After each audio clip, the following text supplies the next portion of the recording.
السلام عليكم ورحمة الله وبركاته ومركلة إيه برنامج كان يتلا دكتور إنه كسو قادن دونه فينك الله يقانا كصباح أفكا عافيمات كان لقوله bronchiolitis or boils كصباح وفنان حنون بدن أو يكبح سنتم ملاحي فنان كاسي waxay ku samaysmaan dubka maqaarka haragga hoostiisa marka ay bakteeriyadu bukaysiiso halkay ka soo baxaan timaha xaad finanka ka soo baxa waxay ku samaysmi karaan meel kasta oo jirka ah waxaase inta badan lagu arkaa wajiga luqunta kilooyinka salalka barida iyo laabatooyinka jilbaha finanka ka soo baxa waxa uu ku dhamaadaa qiyaastii 14 cisho calaamadaha lagu garto finankan waxa kamid ah finan ama godad yar oo malax leh kuwaas oo si dhaqso leh u koraya muuqaal ahaan ah casaan huruud ama cirifka sare ka cad dheecaan in ay yeeshaan barar inuu imaado diirimaad inay noqoto korka sare ee malaxdu ama halka uu finku ka soo baxay xanuun inay yeelato maxaa keena ka soo baxa soo laalaab waxyaabo dhowr ayaa keeni kara in dhowr jeer isku dhowdhow ay ka soo baxaan nabaraha malaxda leh waxaana kamid ah in malaxda nabarkii ay gaadhay jirka meelo kale taasoo keenaysa in meelo hor leh nabar ka soo baxaan kuwii oo kale ah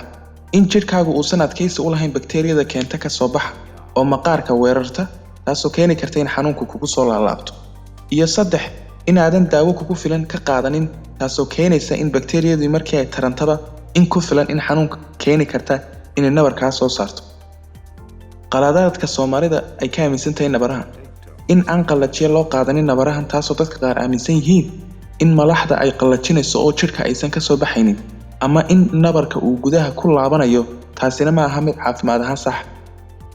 jirka alle wuxuu ugu talagalay in wixii halis ah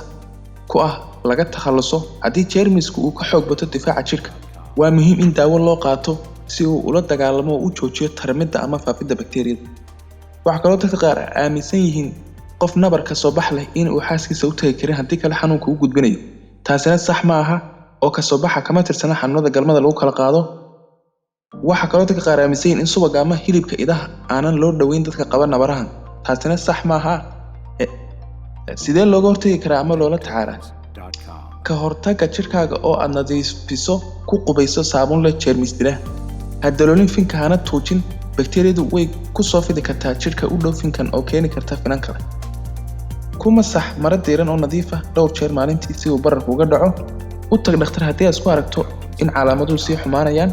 finan aad iyo aad u xanuun badan finan aan yaraanin oo aan baabiin 14 cisho gudahood fin aad u ballaaran xumad qandho finan badan